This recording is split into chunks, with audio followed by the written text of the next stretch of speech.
welcome back to my channel. Thank you so much for joining me on this video. Please remember to like, share, and subscribe. So there's a hot topic around the controversial issue again, if photograph that we have known for years in Jamaica as Paul Bogle. Now there's something popping up again. It seems like every few years there's some controversy regarding picture of Paul Bogle. We've already established that the sculpture that was in front of the Morant Bay courthouse was not Paul Bogle, but that of a relative. Because at that time, Edna Manley, who was commissioned to do that sculpture, of course, she did not have a photograph of Paul Bogle, so she used the next best thing, which was a relative. So once this was made public, a lot of people were saying that they did not want it there. If it's not Paul Bogle, they want the statue to be removed and maybe placed somewhere else and all of that, right? The controversy was around a couple of years ago. Whose photograph is this? Is it Paul Bogle or Thomas Jennings, right? So they wanted to be settled once and for all. So I'm going to let you listen to Paul Bogle's great-great-grandson. I called him this morning. His name is Constantine Bogle. And please take a listen to what he has to say regarding this controversy that keeps popping up every couple of years. Hi, Jamaican people. Good morning. Home and abroad. Good morning. Good morning to the listeners. Yes, I just want to answer the question on the Paul Bogle statue. My name is Constantine Bogle, the great-grandson of Paul Bogle, and I would like to answer the question as it relates to the Paul Bogle statue. The Paul Bogle picture, the Paul Bogle picture is in fact the picture of Paul Bogle. Now, bear this in mind, what Steve Harvey is talking about. You never see smoke without fire.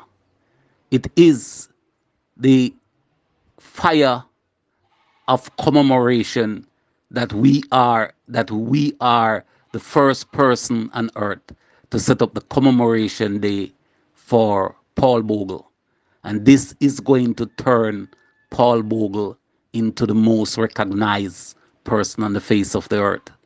So because they find that the Paul Bogle wasn't really recognized when them say whatever, them never really give it proper recognition. Well, it get recognition, but they're trying some things. But the picture is a picture of Paul Bogle, and we just hope that this will put the thing to a rest. We know that we will end up in court, and we are preparing for that day. So I'm not gonna say too much, but the picture is a picture of Paul Bogle. Jennings, just the name Jennings, just arrived on the scene. They just go backstage and build up a thing for him. You know, this thing with them I talk about, no care, no strength. Seeing? So that's how it goes. Take care. Here you have it, Constantine Bogle. And we've had a few conversations before, and it was my pleasure just calling him and him sending me this audio, which we thank him for. And we're so grateful that Constantine is still here with us. So apparently there has been some mixed up before, as I mentioned, with the photographs of Thomas L. Jennings. This is an African-American inventor, tradesman, entrepreneur, and abolitionist who lived in New York City. He was born in 1791. Paul Bogle was born in 1822. So he's older, approximately 30 years older than Paul Bogle. He died, that is, Jennings died February 13th, 1856. Paul Bogle died October 24th, 1865. So we're not sure. Every time someone Googles this other famous gentleman, Mr. Thomas Jennings, Paul Bogle's photo would pop up. So we don't know where the problem lies, if it's a Google problem or otherwise. But as far as the relatives of Paul Bogle are concerned, the photo that we know in Jamaica is that of the national hero, Paul Bogle. If what they could probably do is get someone to authenticate this photo. I've been told that it was authenticated before.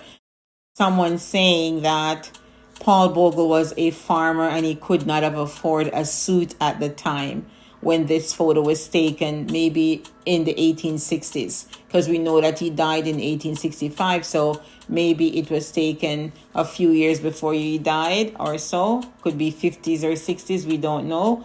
But he looks like someone in his 30s, right? So it shouldn't be too far away from when he was executed, right? So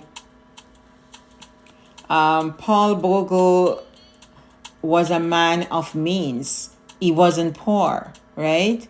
Even though you have the title of farmer attached to your name, that doesn't mean that you are poor and you're not able to afford a suit in the 1860s or 1850s, right? Because he was what we would call today an entrepreneur, a farmer, a landowner. He's a preacher, so you would have to be attired a certain way because he preached in the Baptist church. I'm of the opinion that with him being a man of certain stature, because he was allowed to vote when thousands of other Black Jamaicans were not allowed to vote, that means he was a man of a certain means. So he was a farmer, he was a landowner, he owned animals, he owned cattle, and of course he was a Baptist preacher, among other things. Of course, freedom fighter. But I am of the opinion that he had the means to purchase a suit. So we would like to see this controversy laid to rest once and for all, because it keeps popping up in the media, social media and printed media. So preferably sooner than later. So we're going to move on to another topic. This one is really hot in the news as well. So Hanover residents think they've found gold. So scores of residents in a section of Chester Castle community in Hanover think they found gold following the discovery of colored rocks. Ralston Cole, who occupies the land in the area known as Topland, said that a house is being constructed on the property for his niece, and that the discovery was made shortly after they used heavy equipment to dig a pit. So they saw what looks like gold, because it's not tested as yet. Thing that looks like gold was found. So we're not sure, because I'm sure it's not yet tested. So we're not sure if it is gold, right? So unless it is tested by a mineral tester or an inspector of minerals, someone who is qualified in that area to confirm if it is indeed gold. And I called a lawyer's office this morning, and they have confirmed that if gold is found on your property, then that gold or any type of mineral that is found on your property would belong to the government. So the government would step in and maybe pay you out, give you a certain sum to settle, and then they would take over the mining of those metals, because it is the property of the government. You wouldn't be able to claim it as your own.